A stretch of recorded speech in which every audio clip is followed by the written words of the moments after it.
Hello friends, मेरा नाम है अंकुश और आप देख रहे हैं tips by Ankush YouTube channel. तो आज की जो वीडियो है, इस वीडियो में हम ई रूपी क्या है वो डिस्कस करेंगे और इसके एडवांटेजेस क्या हैं, इसके डिसएडवांटेजेस क्या हैं, हम दोनों ही डिस्कस करेंगे। तो सबसे पहले हम बात करेंगे ये ई रूपी है क्या। तो ई रूपी एक टाइप का वॉलेट होगा जो हमारे पूरे इंडिया में हर यूजर को दिया जाएगा। तो सिंपली अगर हम इसकी बात समझे तो ये कुछ ऐसा है जैसे पहले हम अभी यूपीआई चलाते हैं। तो यूपीआई का सिस्टम ये होता है कि आरबीआई जो पैसा है वो अपने बैंक को देती है, जैसे एचडीएफसी, एसबीआई, आईसीआईसीआई, इन सारे बैंकों को देती है आरबीआई पैसा। इन बैंक्स में जाके हम अपना अकाउंट खुलवाते हैं और इसमें हम जो भी अपना पैसा है वो डिपॉजिट करते हैं इसमें। उसके बाद हम इसे अपने फोन से, यानी यूपीआई एप्स है, गूगल पे, पेटीएम, फोन पे, इन सब से हम लिंक करते हैं। तो इनमें जो पैसा होता है वो हम ट्रांजैक्शन करते हैं। मतलब जैसे अगर मान लीजिए मेरे पास एसबीआई का बैंक अकाउंट है और किसी और के, मेरे फ्रेंड के पास आईसीआईसीआई, पीएनबी या एचडीएफसी कोई सा भी बैंक है, तो वो मैं अगर ट्रांसफर करता हूँ उसको, तो मेरा बैंक जो एसबीआई का बैंक होगा वो पीएनबी वाले बैंक को डायरेक्ट पैसे सेंड कर देगा, जितने भी मैं अपना अमाउंट ट्रांसफर करता हूँ अपने अपने यूपीआई ऐप से। तो ये है यूपीआई का सिस्टम। इसमें हमें बैंक के थ्रू जाना पड़ता है। इसमें जो इंटरमीडिएट होता है वो बैंक होता है। और ये तो यूपीआई का सिस्टम है, लेकिन अगर हम बात करें ई रूपी का क्या सिस्टम होगा, तो ई रूपी दो टाइप के हैं। अभी एक साल पहले जो लॉन्च हुआ था E R U P I, e rupee, तो वो तो जैसे सरकार कुछ गवर्नमेंट ये सब्सिडीज देती है फार्मर्स को या किसी भी यूजर को, जो जो भी सब्सिडी मिलती है वो इसलिए दिया था क्योंकि जो जिस काम के लिए वो सब्सिडी दी जा रही है वो उसी काम के लिए यूज की जाए। जैसे कि पहले गवर्नमेंट फार्मर्स को सब्सिडी देती थी, मान लीजिए 5,000 उन्होंने सब्सिडी के लिए रुपए दिए, तो उस 5,000 का वो क्या ट्रांजेक्शन करेगा फार्मर, वो हमें नहीं पता। वो अपने घर का खर्च करेगा या कुछ जाके पेस्टिसाइड्स खरीदेगा फार्मिंग के लिए, वो गवर्नमेंट ट्रैक नहीं कर सकती थी। लेकिन जब ये E R U P I, e rupee आया, तो वो एक वाउचर देते थे कि हाँ, अगर ये पेस्टिसाइड्स के लिए दिया गया है 5,000 रुपए, तो वो कहीं और पे ट्रांजैक्शन नहीं कर सकता फार्मर उस 5,000 रुपए का। वो सिर्फ जहाँ पे पेस्टिसाइड्स मिलते हैं वो सिर्फ वहीं जाके उस 5,000 रुपए से बस पेस्टिसाइड्स खरीद सकता है और उसके अलावा कुछ नहीं खरीद सकता। तो ये प्लान काफी सक्सेसफुल रहा इंडियन गवर्नमेंट का। इसी को आगे बढ़ाते हुए अभी सिर्फ ये कुछ सब्सिडीज के लिए था ई रूपी, लेकिन अब जो सरकार ने ई रूपी, ई R U P double E launch किया है, ये पूरे हर यूजर्स के लिए होगा, पूरे ओवरऑल इंडिया यूज किया जाएगा।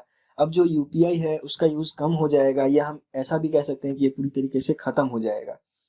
तो जैसा कि मैंने स्टार्टिंग में आपको कहा था, जो आरबीआई है वो आरबीआई रुपए देती है बैंक्स को। बैंक में हम जाके अपना अकाउंट खुलवाते हैं और वहां पे हम सारे अपने ट्रांजेक्शन करते हैं। लेकिन अब जो होगा ये E R U P double E वाला सिस्टम, इसमें आरबीआई सीधा एक ऐप बनाएगी, उस ऐप के थ्रू हम अपना अकाउंट उसमें ओपन करेंगे और उसी अकाउंट में हमारे सारे रुपए होंगे। अब यहाँ पे एक ऐसा होगा कि बैंक का सिस्टम खत्म किया जा रहा है, बैंक का इसमें कोई कनेक्शन नहीं होगा जो ई रूपी आएगा अभी। तो अभी हम जैसे यूपीआई एप्स में देखते हैं, हमारे यूपीआई ऐप में, कि हमारे पास 5,000, 6,000, 10,000, 20,000, 1 लाख, 2 लाख, जितने भी हमारे पास पैसे होते हैं वो हमें एक नंबर में दिखाई देते हैं। लेकिन अगर हम यही उसका कैश लें तो हमारे पास होता है कि हमारे पास 100 के 10 नोट है तो 1,000 रुपए हो गए, 1,000 के 10 नोट है तो 10,000 हो गए, या 50 के हमारे पास 2 नोट है तो वो 100 रुपए हो गए। ऐसे ही जो ई रूपी होगा उसमें भी नोट्स होंगे, लेकिन वो इमेज के फॉर्म में होंगे।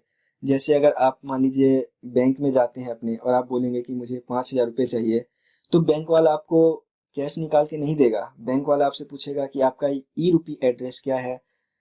तो आप अपना अगर ई यूपी एड्रेस बताते हैं उसको, फिर वो आपसे पूछेंगे कि आपको कितने रुपए के कौन कौन से नोट चाहिए।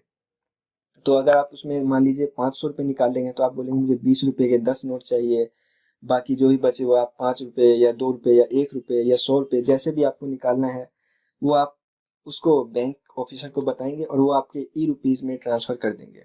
ये कुछ ऐसा होगा बिल्कुल जैसे अभी हम नॉर्मल कैश रखते हैं अपने पॉकेट्स में, तो वैसे ही वो रुपए होंगे, लेकिन वो हमारे ई रूपीज वॉलेट में होंगे। उस ई रूपी वॉलेट को हम कैसे यूज करेंगे, जैसे अभी हम पेटीएम स्कैनर होता है, गूगल पे स्कैनर होता है, जो सारे यूपीआई के स्कैनर होते हैं, हम किसी शॉप पे जाके उसको स्कैन करके पे करते हैं। लेकिन अभी जो हम पे करते हैं वो डायरेक्टली, अगर हमें 21 रुपये पे करना है, 22 रुपये पे करना है, तो हम डायरेक्ट 22 रुपीज एंटर करके पे कर देते हैं। लेकिन जब ई रूपी आएगा तो उसमें ऐसा नहीं होगा। उसमें अगर हमें मान लीजिए 22 रुपीज पे करने हैं, तो उसमें अगर हमारे ई रूपी वॉलेट में 10 के 2 नोट है और 2 का 1 कॉइन है, तो वो 22 रुपीज़ तो हम डायरेक्ट पे कर देंगे। लेकिन अगर ऐसा नहीं है, मान लीजिए हमारे पास 50 रुपये का एक ही नोट है, तो हम डायरेक्ट उस 50 रुपये के नोट को पे करेंगे उस ई रुपी स्कैनर के थ्रू। वो शॉपकीपर के पास जाएगा और शॉपकीपर आपको रिटर्न में 28 रुपीज़ रिटर्न करेगा। अब वो 20 रुपीज़ जो भी आप समझे, जैसे अभी नॉर्मली कैश होता है वैसे ही वो ट्रांसफर कर देंगे आपके ई रुपी एड्रेस पे। तो अब बात आती है कि गवर्नमेंट ऐसा कर क्यों रही है। रिसेंटली अभी न्यूज आई थी कि इस साल नोट्स प्रिंटिंग में 5,000 करोड़ खर्च हो गए हैं। तो ये नॉर्मल सी बात है कि अभी ये कुछ टाइम चलेंगे नोट, ये फिर कुछ गल जाएंगे, सड़ जाएंगे या फट जाएंगे, तो ये वापस आरबीआई के पास जाएंगे, आरबीआई उनको दोबारा न्यू प्रिंट करेगी। तो उस न्यू प्रिंट को करने में फिर से पैसा लगेगा। तो इसी पैसे को बचाने के लिए आरबीआई ने नया रूल निकाला है, या फिर कह दे कि नया अनाउंसमेंट किया है, नया प्रोजेक्ट निकाला है, जिससे जो पैसे हैं वो सेव हो सकेंगे। और वो पैसे अगर सेव होंगे तो गवर्नमेंट किसी और काम में लगाएगी, किसी अच्छे काम में लगाएगी, जिससे हमारे इंडिया की डेवलपमेंट बढ़ेगी। और सिर्फ प्रिंटिंग में नहीं, बल्कि इन नोट्स के जो हम ट्रांसफर करते थे अदर बैंक में, आरबीआई जो इन पैसों को प्रिंट करके भेजती थी पूरे कंट्री के अलग अलग कोने में, तो उसके लिए ट्रांसपोर्टेशन लगता था, सिक्योरिटीज गार्ड होते थे, इन सब का पैसा भी बचेगा। अब ऐसा तो नहीं है कि बिल्कुल जैसे मान लीजिए 5,000 करोड़ खर्च हुए तो पूरे 5,000 के 5,000 हम सेव कर लेंगे, लेकिन इनमें से कुछ डेवलपर्स को जाएगा, कुछ सिक्योरिटीज वालों को जाएगा। बट हम ये जरूर कह सकते हैं कि बहुत ज्यादा ही पैसे सेव होंगे इसमें। जैसे मान लीजिए अगर 5,000 करोड़ खर्च हुए थे, तो इसमें कुछ 500 या 600 करोड़ में काम हो जाएगा। तो मेन बात यह है कि गवर्नमेंट पैसा बचाना चाहती है, और ये जो बैंक वाले ऑफिसर्स का काम खत्म होगा उसको कहीं और पे यूज किया जाएगा, उन ऑफिसर्स को कहीं और पे काम पे लगाया जाएगा, तो रिसोर्सेज का बेटर यूज हो सकेगा। इसलिए अब गवर्नमेंट ई रुपी पे ध्यान दे रही है। तो ये तो कुछ एडवांटेजेस मैंने बता दिए, अब मैं डिसएडवांटेजेस भी बता देता हूँ आपको। इनमें जैसे आप बैंक में पैसा रखते थे, मान लीजिए 5,000, 10,000, जितना भी अमाउंट आप रखते थे, उस अमाउंट पे आपको एक इंटरेस्ट दिया जाता था, वो ई रुपी में नहीं दिया जाएगा। फिलहाल के लिए अभी यही डिसीजन दिया गया है कि ई रुपी में कोई भी इंटरेस्ट आपको नहीं मिलेगा। अब आगे जो भी प्लान आए सरकार के वो अभी हम नहीं कह सकते, लेकिन अभी तक जो फिलहाल न्यूज है वो यही है कि अभी ई रुपी पे आपको कोई भी इंटरेस्ट नहीं मिलेगा। और सेकंड पॉइंट ये है कि इसमें आपको कोई भी प्राइवेसी नहीं मिलेगी। जैसे आपके पास अगर कैश होता था तो आप उसको कहाँ पे यूज करते हैं उसका ट्रैकिंग नहीं होता था गवर्नमेंट के पास, लेकिन अभी जो ये ई रुपी वाला सिस्टम है उसमें आप एक एक रुपये आप कहाँ पे खर्च करते हैं वो सरकार पूरा ट्रैक कर पाएगी।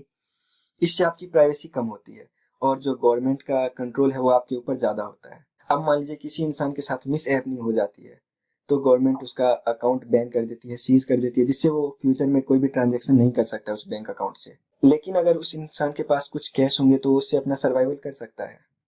बट इन नाउ केस अब ये ई रुपी वाला सिस्टम होगा, उसमें सरकार के पास पूरा कंट्रोल होगा। तो जैसे ही वो ई रुपी, क्योंकि सारे जो भी ट्रांजेक्शन होंगे ओवरऑल इंडिया या फिर पूरे कंट्री में वो कैशलेस ट्रांजेक्शन होंगे, ई रुपी के थ्रू होंगे।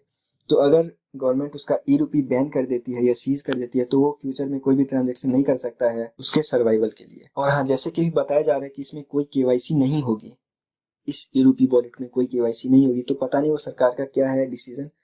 अगर मान लीजिए इसमें किसी का फोन खो जाता है तो कैसे उसको एक्सेस किया जाएगा वापस उसके अकाउंट को, या कैसे जो भी उसके पास कैश होगा, कैश मतलब मेरा ई रुपी वॉलेट में जो भी उसके पास पैसे होंगे वो उसके कैसे रिकवर हो पाएंगे, ये सब अभी कुछ भी नहीं बताया गया है। हाँ, हालांकि अभी जो गवर्नमेंट है उन्होंने एक पायलट प्रोजेक्ट बनाया है, वो पायलट प्रोजेक्ट दो टाइप में बनाया गया था। CBDC central bank digital currency ने दो पायलट प्रोजेक्ट बनाए थे। एक 1 नवंबर को स्टार्ट किया गया था, यानी ई रुपी होलसेल से, मतलब ये जो पैसे थे वो बड़े बड़े कंपनीज बैंक्स को दिया गया था कि आप अभी ई रुपीज के ही थ्रू ट्रांजेक्शन कीजिए।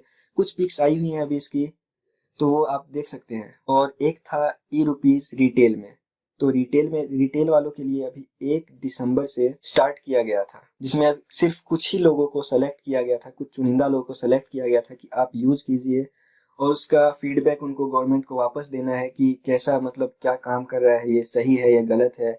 जो भी है, जो भी इसमें अमेंडमेंट होगी वो किया जाएगा। लेकिन हाँ, ये श्योर है कि फ्यूचर में कैश कंप्लीटली बंद हो जाएंगे। तो आशा करता हूँ आपको वीडियो समझ आई होगी। ये बहुत छोटा सा पार्ट है ई रुपी का, अगर ई रुपी पूरा डिस्कस किया जाए तो इसमें बहुत ज्यादा टाइम लग जाएगा।